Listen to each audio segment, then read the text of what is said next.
Aquí estoy. En el nombre del Padre, del Hijo y del Espíritu Santo. Amén. Acepta, querida Madre y Reina mía, toda mi persona y cuanto con la gracia de tu querido Hijo he podido hacer de bueno. Yo mismo no soy capaz de conservarlo, dades mi debilidad e inconstancia, y la forma en que me combaten continuamente mis enemigos espirituales. Veo todos los días caer por tierra los cedros del Líbano y convertirse en aves nocturnas las águilas que volaban en torno al sol. 1000 justos caen a mi izquierda, 10.000 a mi derecha, mas yo confío en ti, mi poderosa y más que poderosa Madre. Tenme que no caiga, conserva mis bienes, que no me saqueen, protege en mí la vida divina. Defiende a quien a ti se ha consagrado. Yo te conozco bien y en ti confío. Eres la Virgen fiel a Dios y a los hombres, que no dejas perder nada de cuanto a ti se confía. Eres la Virgen poderosa, nadie podrá hacerte daño ni perjudicar tampoco a los que tú amas. Amén. Un saludo de paz y bien, queridos hermanos. Hoy vamos a ver el tema acerca de la tentación y el pecado. En los 3 temas anteriores hemos estado viendo de cómo el mundo nos va ofreciendo un poder desordenado, un placer desordenado, un tener desordenado de estas cosas, y que sin darnos cuenta esto juega un papel en contra de cada uno de nosotros, en contra de nuestra salvación. La lección pasada hemos visto sobre la avaricia, así hemos visto de la lujuria y hemos visto de la soberbia, enemigos grandes de nuestra alma, y como decían los santos padres de la iglesia, que todo origen del mal tiene su raíz en este pecado de la soberbia, en este pecado de la avaricia, en este pecado de la lujuria. Bien, hoy vamos a hablar acerca entonces de la tentación y el pecado. ¿Qué es la tentación? La tentación es la invitación al pecado, ¿no? Es la incitación al pecado, y esto puede prevenir muchas veces de los 3 grandes enemigos del alma que hemos visto, que hemos conocido, que es ¿qué cosa? El mundo, el demonio y la carne. Entonces, estos 3 enemigos del mundo de una u otra forma nos tientan, presentan situaciones que nos invitan o que nos quieren inclinar a este pecado, que nos quieren llevar a este pecado, ¿no? Al pecado. Muy bien, entonces el mundo, ¿no? El mundo nos ofrece ciertas vanidades o ciertas cosas. La carne nos va a tentar con el tema del placer, con el tema del placer insatisfecho en cada uno de nosotros, y el demonio nos va a hacer mucho más fuerte. Santiago, Santiago en el capítulo 1, versículo 14 nos dice que cada uno es tentado por sus propias concupiscencias que le atraen y lo seducen. O sea, ¿qué nos está diciendo? Que cada uno de nosotros somos tentados, pero con nuestras propias concupiscencias, o sea, con nuestras propias debilidades. Es decir, si nosotros estamos apegados al dinero, vamos a ser tentados por la avaricia. Si estamos pegados en la lujuria, vamos a ser tentados por la lujuria. Si vamos en la soberbia, vamos a ser tentados por la soberbia. Vamos a dejar algo bien claro. La tentación, por simple hecho de ser tentación, no es el pecado, no es pecado. ¿Ya? Vamos a quedar bien en claro. La tentación no es pecado por el simple hecho de ser tentación. ¿Por qué? Pecado vendría a ser cuando esta invitación, cuando esta inclinación o motivación para llegar al pecado es aceptada voluntariamente en cada uno de nosotros. Un ejemplo, si alguien me invita a tomar un vaso con alcohol, ¿no? Un vaso de cerveza. Entonces está en ti si lo aceptas o no lo aceptas, ¿verdad? Entonces, si tú lo aceptas, sabes muy bien, ¿no? Te puedes medir, pero si no tienes esa habilidad de poder medirte, entonces, ¿qué va a pasar? Esto te va a llevar a una situación de pecado. Entonces, la tentación no es pecado. El pecado es cuando uno se acepta voluntariamente, cuando uno se acepta por nuestra propia iniciativa. ¿Qué cosa? Esta inclinación, ¿no? Cuando lo consentimos en nosotros. Cuando uno rechaza la tentación, se crece en el amor y se crece en las virtudes. Así que mi hermano, mi hermana, si hay una tentación de pecado, pues pidamos ayuda al Espíritu Santo para que Él nos ayude a rechazar. ¿Por qué? Porque cuando uno se rechaza, se crece en el amor. ¿Por qué en el amor? Porque tú estás rechazando algo que va en contra del amor de Dios. Y cuanto más rechazas, cuando más alejas el tema del pecado en este tema de la tentación, entonces tú te vas acercando un poco más a Dios y vas creciendo en el amor, porque el que ama no traiciona. Entonces, si Dios nos ama y nosotros amamos a Dios, no podemos entonces traicionar a Dios. Lucas 4, versículo del 1 al 2, nos habla de la tentación, ¿no? De las tentaciones que Jesús tuvo que padecer. Y vamos a ver de qué manera nos tienta el diablo, de qué manera nos tienta el mundo y de qué manera nos tienta la carne. En Lucas 4, 1, 2, o sea, Lucas capítulo 4, versículo del 1 al 2, nos dice que aquí en este texto bíblico se presenta más que todo la tentación del diablo, se presenta la tentación del enemigo.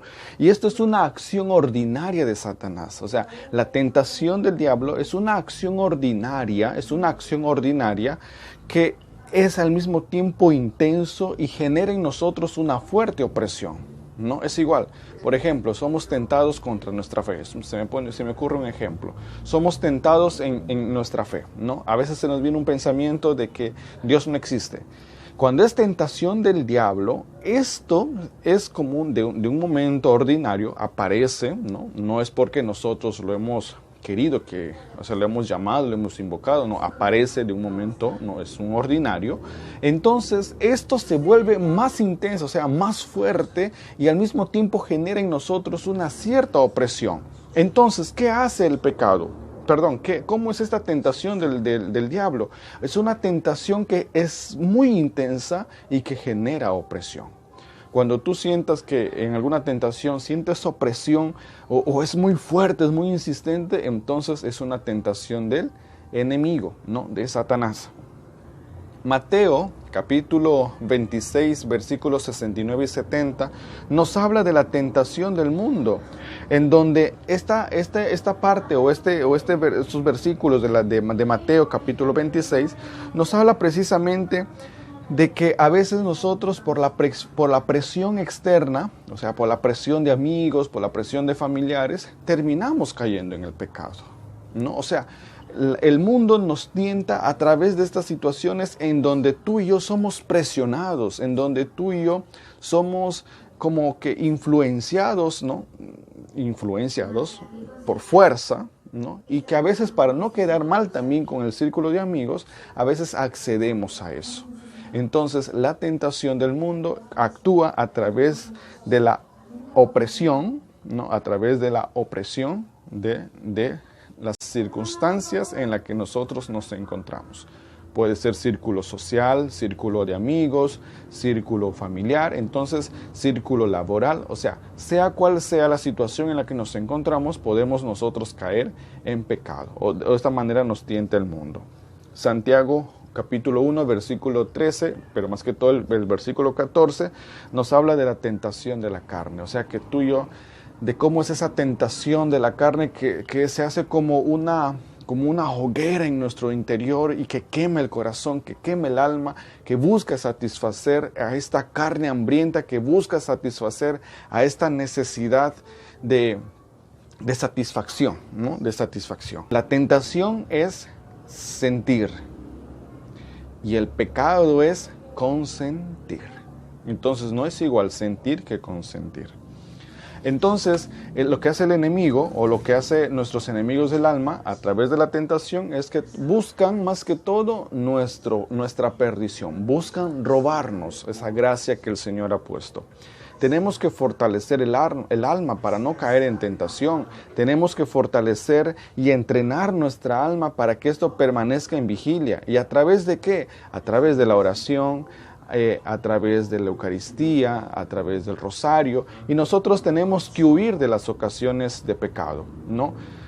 Tenemos que evitar el estar desocupados. Entonces, tenemos que entrenar el alma. Tenemos que ejercitar nuestra alma. ¿Para qué? Para que no podamos caer en la tentación, para que no podamos caer en el pecado. Pues Jesús nos decía, oren, oren, oren para que no caigan en tentación. Entonces, el alma ejercitada, el alma entrenada en la oración, es un alma totalmente fuerte y es una potencia vencedora. Es una potencia vencedora capaz de hacer huir al mismo demonio. Pero ¿cómo vamos a entrenar nuestra alma? ¿Cómo vamos a entrenar para que nuestra alma no caiga en el pecado, no acepte la tentación? Pues tenemos que entrenarla en la oración, porque eso es lo que Jesús nos dice. Oren, oren y oren para que no caigan en tentación. Entonces tenemos que ejercitarla en la oración. Tenemos que ejercitar nuestra alma en el rosario, tenemos que ejercitar nuestra alma en la Eucaristía, tenemos que ejercitar nuestra alma en la lectura de la palabra, tenemos que ejercitar nuestra alma en la obra de caridad, en las obras en favor a las personas. Entonces, mis hermanos, 1 Corintios capítulo 10, versículo 13 nos dice que la tentación no es pecado, pero que nosotros sí tenemos la fuerza para vencerlo.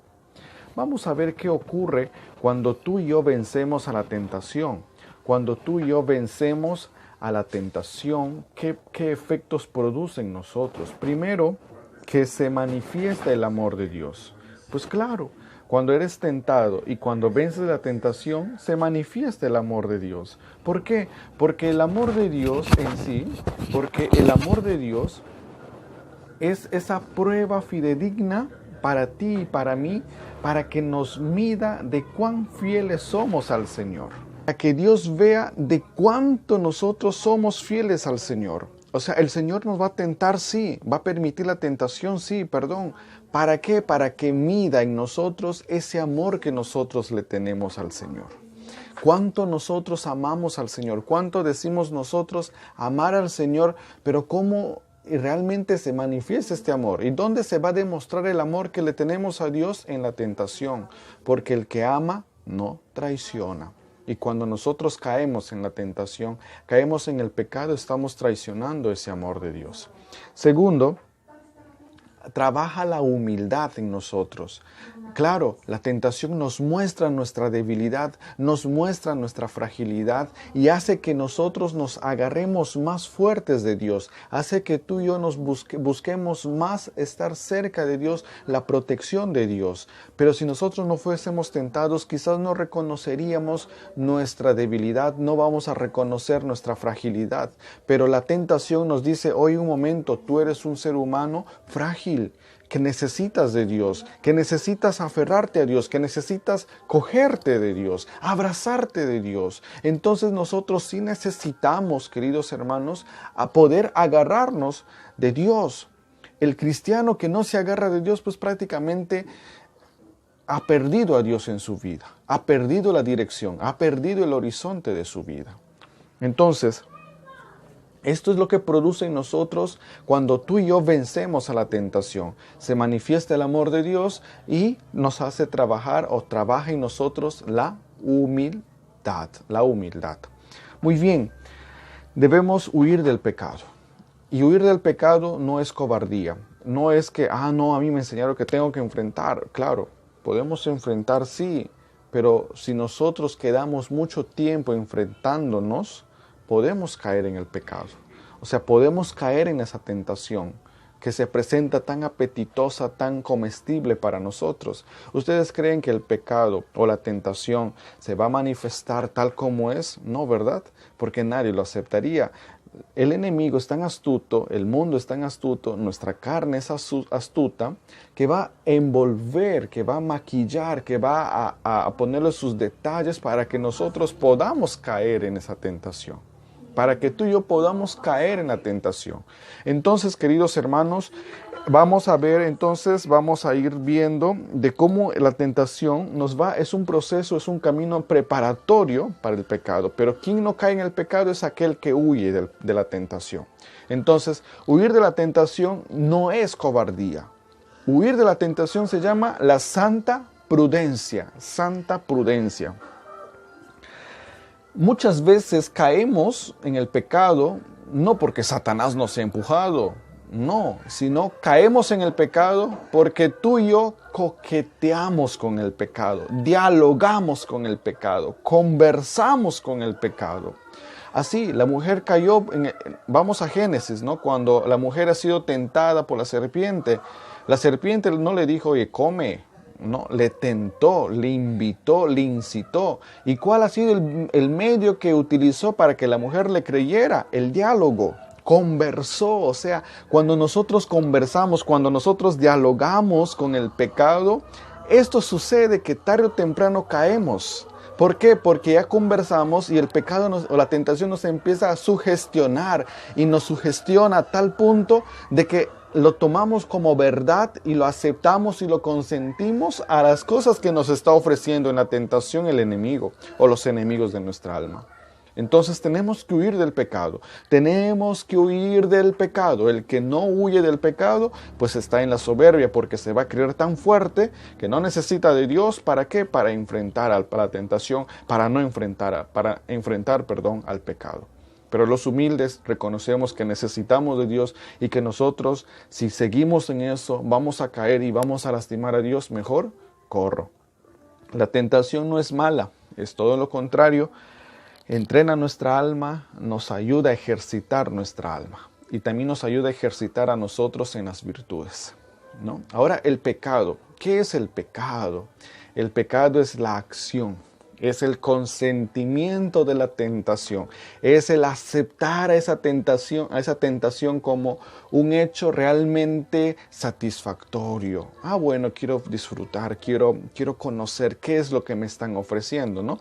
Por ejemplo, la mujer se dejó engañar, se dejó sugestionar por la serpiente y entonces la mujer aceptó.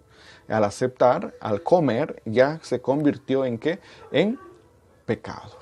¿No? En pecado. Entonces el pecado es el gran asesino que lleva a muchas almas al alejamiento total de Dios. El pecado es ese asesino que mata nuestra alma y que por culpa de esa acción consentida nosotros somos excluidos de la presencia de Dios, somos excluidos del trono de Dios, del reino de los cielos y como castigo de esto tenemos el infierno. Pues el precio o la paga del pecado es precisamente la muerte, y no es una muerte natural, sino es la muerte eterna, en donde todo será llanto, en donde todo será desesperación.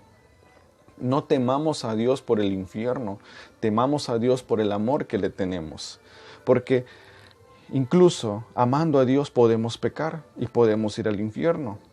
Sirviendo a Dios podemos pecar y podemos ir al infierno, pero amando a Dios vamos a temerlo. ¿Por qué? Porque vamos a buscar siempre hacer lo que a Él más le agrada, lo que a Él más le gusta. Entonces el pecado, mis hermanos, cuando es aceptado, se fracturan los mandamientos, se fractura o se quebranta la ley de Dios en nuestras vidas. Y miren cómo es la consecuencia del pecado, muy aparte de que el pecado nos mata, nos lleva a la condenación, el pecado roba todas aquellas acciones gratas y santificantes que hemos ido construyendo con mucho esfuerzo. Si tú pecas hoy y ayer o antes de pecar has hecho una buena acción, has hecho una acción que le gustaba a Dios y eso ha ido acumulándose en el cielo como tu tesoro, no como tu tesoro, entonces el pecado, cuando tú caes en el pecado, roba todo eso y te quedas sin nada. Entonces, hermanos, tenemos que huir del pecado. Tenemos que pedir a Dios esa fuerza para no caer en la tentación y para no ofender el corazón de Dios en el pecado. Solo así vamos a poder, mis hermanos, vencer. Solo así. Porque si tú no invocas la ayuda del Señor, vas a caer. Vamos a caer. Entonces el pecado es eso. El pecado es una ofensa al amor de Dios, es una ofensa hacia uno mismo, es una ofensa hacia los demás, es el desprecio de Dios para aceptar libremente, voluntariamente, las cosas que los enemigos del alma nos ofrecen. La desobediencia siempre ha sido el camino. Ha sido la meta o ha sido la línea de partida, la desobediencia para el pecado. Dice que la desobediencia nos daña a nosotros mismos y esto parte el corazón de Dios. Imagínense, parte el corazón de Dios. Rompe el corazón de Dios la desobediencia de sus hijos. Dios se deleita en la obediencia de sus hijos y también le causa mucho dolor la desobediencia de los que Él ama. En el Evangelio de Juan 3:16 nos dice la palabra de Dios que tanto amó Dios al mundo que envió a Jesús. Jesús ha sido enviado por fruto de ese amor que Dios nos tiene. ¿Para qué? Para que no quedemos en el pecado, sino para que tengamos una oportunidad de salir del pecado y tener esa gracia de decir, Señor, gracias porque tú me has salvado y me has devuelto la dignidad que en el principio Adán y Eva se han dejado robar a causa de la desobediencia. Entonces Jesucristo viene para salvarnos, Jesucristo viene a liberarnos, Jesucristo viene a perdonarnos, Jesucristo viene a devolver el camino al Padre y a abrir las puertas de la casa del Padre para todos nosotros, para todos nosotros. En Hebreos 6:6 nos dice San Pablo que tenemos que entender cuán es la gravedad del pecado, o sea, tenemos que entender esa fuerza, esa magnitud del pecado y al mismo tiempo de dar un valor a la entrega del Padre al Hijo. O sea, tenemos que saber valorar esa entrega de papá al Hijo y lo entregó por ti y lo entregó por mí, porque nos ama. Hay dos formas de pecado, el pecado mortal y el pecado venial. El pecado mortal mata nuestra relación con Dios y vamos a ver algunas tres condiciones para que sea pecado mortal. O sea, no por el hecho de que no... A veces nosotros vamos a querer ver que todo lo que hacemos es un pecado gravísimo, ¿no? Pero el Catecismo de la Iglesia Católica nos dice que hay dos pecados, el pecado mortal y el pecado venial. Pero de hecho que el pecado es pecado. El pecado mortal mata nuestra relación con Dios. El pecado mortal destruye nuestra relación con Dios. Nos aleja de la presencia de Dios. Nos distancia de la presencia de Dios. Entonces, el pecado mortal, mis hermanos, hay tres condiciones que existen para que podamos reconocer si realmente en qué momento hemos caído en pecado mortal. Primero, tiene que ser de materia grave y el Catecismo de la Iglesia Católica en su numeral 1858 nos dice que esta materia grave se va a ver corregida o se va a ver sustentada en los 10 mandamientos, ¿Se dan cuenta? O sea, si nosotros faltamos a uno de los 10 mandamientos, ya es materia grave. Segundo, tiene que tener un pleno conocimiento y el Catecismo nos dice en su numeral 1859 que nosotros conocemos el carácter o la intensidad pecaminosa de la situación, pero más aún nos entregamos voluntariamente. O sea, no es que nadie nos empuja o nos pone una pistolita y nos dice, oye, hazlo, sino voluntariamente aceptamos y consentimos. Por eso conocemos, identificamos y nos entregamos con consentimiento y por eso se llama conocimiento. O sea, porque conocemos que esa cosa es mala, pero yo aún así lo hago, ¿no? Entonces, la materia grave que atenta a los mandamientos de la ley de Dios y pleno conocimiento es conocemos, pero aún así queremos hacerlo, queremos pecar. Y tercero, con pleno consentimiento. El Catecismo en su numeral 1859 nos dice... 1859 y 60, nos dice que esto implica Un consentimiento de libertad, a una elección personal. Eso nos dice el Catecismo de la Iglesia Católica. Es mejor dicho, tenemos libre albedrío y nosotros podemos hacer uso de eso. El que le hace uso mal, entonces cae siempre en el pecado. Pero el que lo utiliza según la ley de Dios, según el querer de Dios, entonces ese libre albedrío se vuelve en una libertad gloriosa de los hijos de Dios. Con el pecado mortal perdemos la gracia que nos ha costado, sacrificio que nos ha costado, mis hermanos, qué cosa, esfuerzo el poder obtener esa gracia santificante. Y esa gracia santificante es en cuando nuestra alma se asemeja a la vida de Dios, o la vida de nuestra alma es semejante a la vida de Dios. El pecado mortal es el infierno en potencia. Por algo los padres o los teólogos dicen esto, que el pecado mortal es el infierno en potencia. El que cae en pecado mortal está derechito al infierno. El que muere en pecado mortal, derechito al infierno. ¿Por qué? Porque estamos lejos de Dios, porque rompió nuestra relación con Dios. Perdemos con el pecado mortal aquellas gracias que hemos ido acumulando a costa de nuestro esfuerzo. Entonces, queridos hermanos, vamos a ir viendo esto, vamos descubriendo esto. O sea, el Señor está permitiendo esto, ¿para qué? Para que podamos ir conociendo, para que conozcamos cómo es este pecado que nosotros creemos, es una acción bonita, todo el mundo lo hace. Y no, incluso los de iglesia decimos, yo peco y mañana me confieso, ¿no? O sea, tenemos que ser conscientes de cuán grave es el pecado, El Catecismo de la Iglesia Católica, en su numeral 1861, nos dice que la causa de exclusión del reino de Cristo y la muerte eterna del infierno es a causa del pecado mortal. Miren, el Catecismo de la Iglesia Católica, en su numeral 1861, nos dice, la causa de exclusión del reino de Cristo y la muerte eterna del infierno es a causa del pecado mortal. Entonces decíamos, hermanos, que la exclusión del reino de Dios es precisamente a causa del pecado.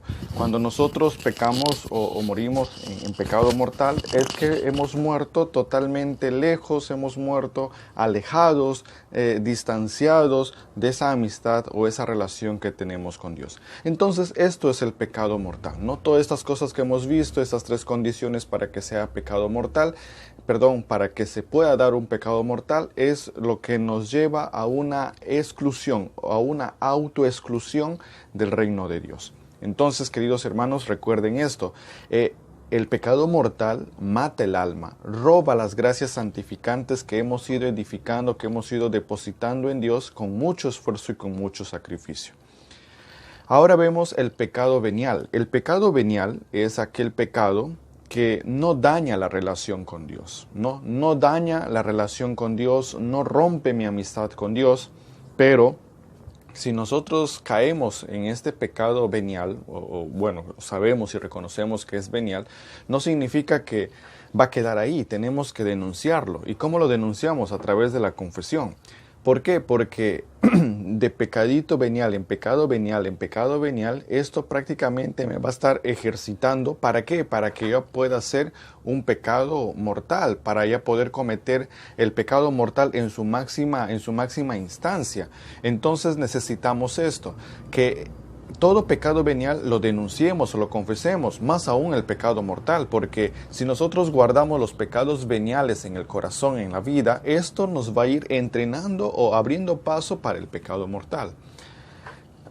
Se necesita, o se dice que es pecado venial cuando es materia leve con o sin consentimiento, o sea, materia leve, o sea, cosas sencillas, cosas leves, por decirlo así, pero que sabemos que están mal, ¿no?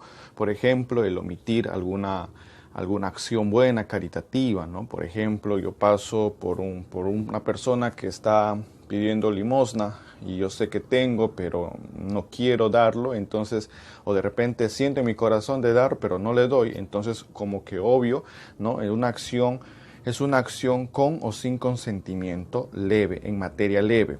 También se dice que el pecado mortal es aquella que desobedece, es aquel que desobedece la ley moral en materia grave,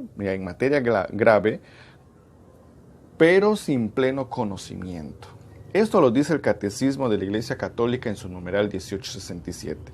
Se considera pecado venial, ¿no?, aquella acción que cometemos en lo moral o en la ley moral sin conocimiento. O sea, si nosotros hemos cometido, no sé, un pecado mortal, pero yo no sé que eso es un pecado mortal, entonces esto, dice el Catecismo de la Iglesia Católica, que se convierte en un pecado venial. Pero hay de aquellos que aún conociendo que es pecado mortal, lo hacemos, eso ya es materia grave. Por eso hemos visto 3 condiciones para que sea pecado mortal, ¿verdad? ¿Se acuerdan? Materia grave, que infringe los mandamientos de la ley de Dios, pleno conocimiento de esto y pleno consentimiento. En cambio, el pecado venial nos dice que es aquella desobediencia a la ley moral, pero sin conocimiento. O sea, el catecismo nos dice es aquel pecado mortal que cometemos, pero no conocemos que es un pecado mortal. Entonces, en Génesis capítulo 3, cuando la mujer es tentada por la serpiente, nos dice que el pecado entonces, según Génesis 3, versículo del 1 en adelante, nos dice que el pecado es buscar lo que Dios pensó para nosotros, pero con nuestras propias fuerzas y en nuestros tiempos.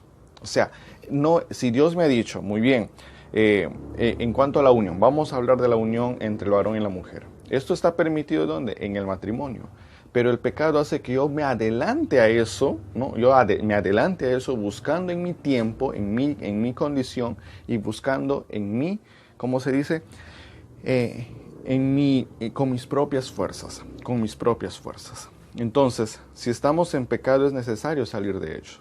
Si estamos en pecado es necesario que salgamos en ellos, que no nos quedemos mucho tiempo en ese estado de pecado, porque no sabemos qué nos puede ocurrir, ¿verdad? Tenemos que regularizar nuestro estado de vida, Esto es muy importante, queridos hermanos, para nuestro proceso de consagración. Si nosotros estamos viviendo en pecado, pues tenemos que tomar la decisión, con este proceso de consagración, de salir de la vida de pecado para poder consagrarnos a Jesús por María. Porque como les dije en el video introductorio, la consagración es la renovación de esos compromisos bautismales a la que una vez hemos renunciado al pecado, al mundo y al demonio, ¿verdad? O a la carne. Hemos renunciado a esas cosas. Entonces, la consagración a Jesús por María es eso, es regularizar nuestra vida, es regularizar nuestro estado, no es quedarnos en ese estado de vida. Si tú estás, por ejemplo, se me ocurre, si estás conviviendo, entonces tienes que regularizar para poder consagrarte. No te digo, hazlo mañana, hazlo pasado. No hay prisa para la consagración.